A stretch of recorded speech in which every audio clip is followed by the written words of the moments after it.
Dear Patriots, before the news starts, please subscribe to our patriotic channel by clicking the subscribe button. Give us a thumbs up to this video. Don't forget to leave your opinion below in the comments section. Share the news on Facebook and Twitter so you friends see it. Thank you.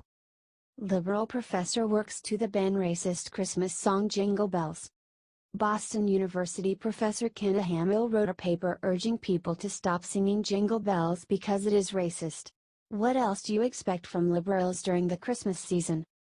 Although One Horse Open Sleigh, for most of its singers and listeners, may have eluded its racialized past and taken its place in the seemingly unproblematic romanticization of a normal white Christmas, attention to the circumstances of its performance history enables reflection on its problematic role in the construction of blackness and whiteness in the United States, she writes.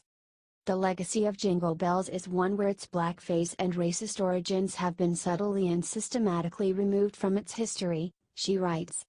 Its origins emerged from the economic needs of a perpetually unsuccessful man, the racial politics of antebellum Boston, the city's climate, and the intertheatrical repertoire of commercial blackface performers moving between Boston and New York, she wrote. She also critiqued the lyrics. Words such as throw, thought, and upside suggest a racialized performance that attempted to sound Southern to a Northern audience, she wrote. She also talked to Fox News. As I mentioned in my article, the first documented performance of the song is in a blackface minstrel hall in Boston in 1857, the same year it was copyrighted. Much research has been done on the problematic history of this 19th century entertainment, she said.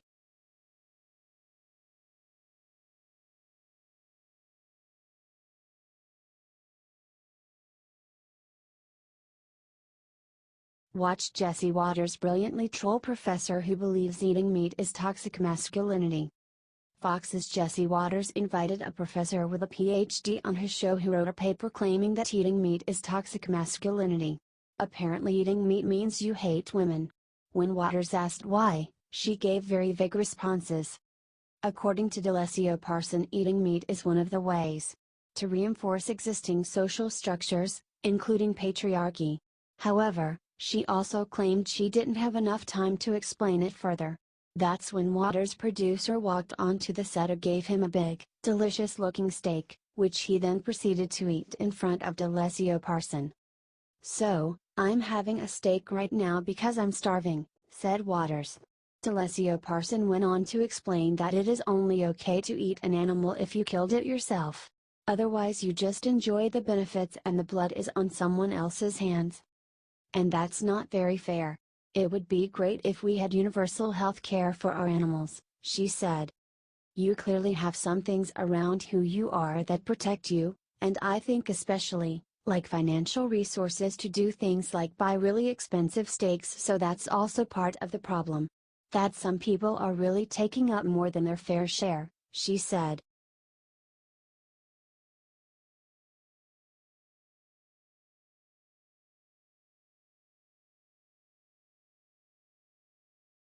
Liberals regret voting for Doug Jones after his shocking defense of President Trump.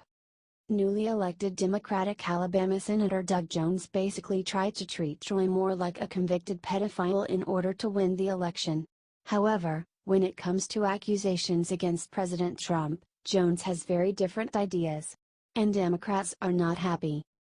Ever since Al Franken resigned, Democrats have been pushing for Donald Trump to resign because of accusations against him. However, there was photographic evidence that Al Franken was a creep.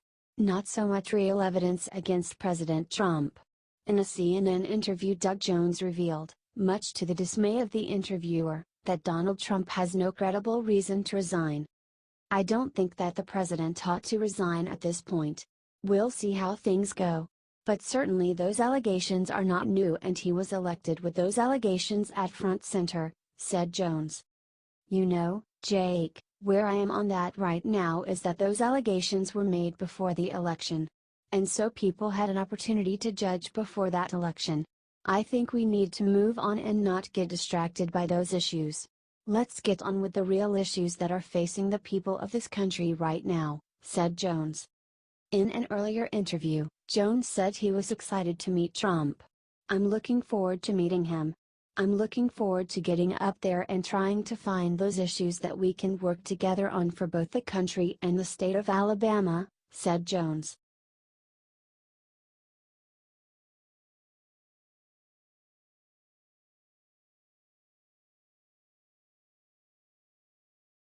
Pope Francis makes it his mission to fight fake news. Pope Francis has done a lot of things that have confused a lot of people. However, now the Pope has decided that he will make it his mission to end fake news. There is an urgent need for reliable information, with verified data and news, which does not aim to amaze and excite, but rather to make readers develop a healthy critical sense, enabling them to ask themselves appropriate questions and reach justified conclusions, said the Pope at the Vatican.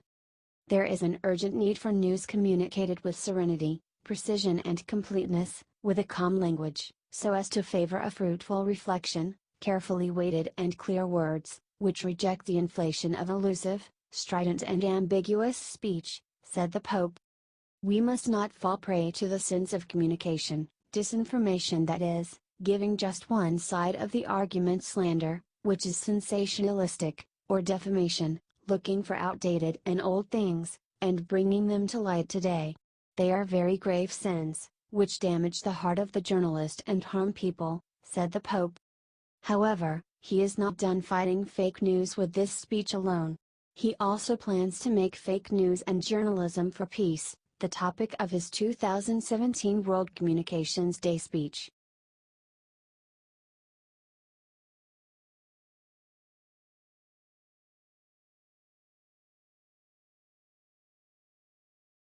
Smug Reno John Kasich just said Republicans are small, angry and narrow. Ohio Governor John Kasich identifies himself as a Republican, but he's the type of Republican that's so soft and corrupted on so many issues that he might as well just come out and say that he's actually a Democrat. In a recent interview, Governor Kasich angered many on the right by claiming that today's Republicans are small, angry and narrow. Asked host Chuck Todd on NBC's Meet the Press, "Is the party in a better place than it was at the start of this year or in a worse place, and where are you? Are you prouder to be a Republican today than you were at the start of this year?" Kasich responded, making sure to claim once again that he's actually a Republican. "Well, I'm always proud to be a Republican, but the party is my vehicle, never been my master. Chuck, when you look at Alabama, there's some very interesting things. 20,000, they think 20,000 Republicans voted for somebody that wasn't on the ballot. I would also say Senator Shelby, he spoke out and said he was not for the candidate down there." He went on, "In other words, we're beginning to see more of a tug of war pulling people towards a better position on the party. That's my sense. And in terms of, so, I'm kind of optimistic with some of the things, but here's the thing, two paths. There are some in the party that look at problems, and they're negative and they're angry and they're small, and there's other people that look at the problems and say we can fix them." John added, "So, instead of losing the future, which is what we're doing today, turning off millennials. Let me just give you an example. Can you explain to me why the Republican Party that's a majority in the House and the Senate with a Republican president don't tell the Dreamers, the DACA kids, that they're going to be able to stay in the United States? That makes no sense. And the idea that they were just going to get rid of Obamacare, which needs to be reformed, and then people were going to lose their health insurance, what are they thinking? Do you think Kasich is a Reno?"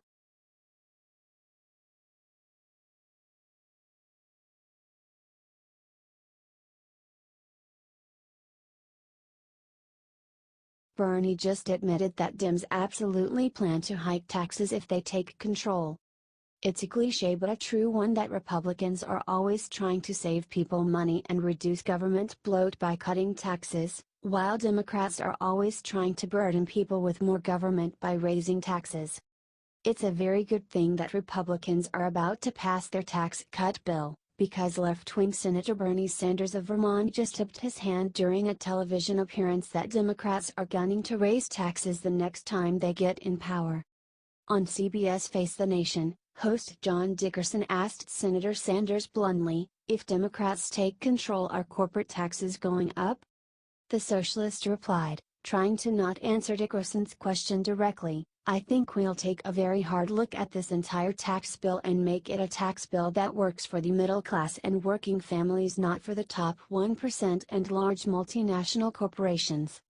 John then asked, there's no question that in order to achieve all of the things you want, taxes are going to have to go up on corporations. If they're down to 21 as a result of this legislation, you can't find the money anywhere else. Bernie replied, in my view, absolutely.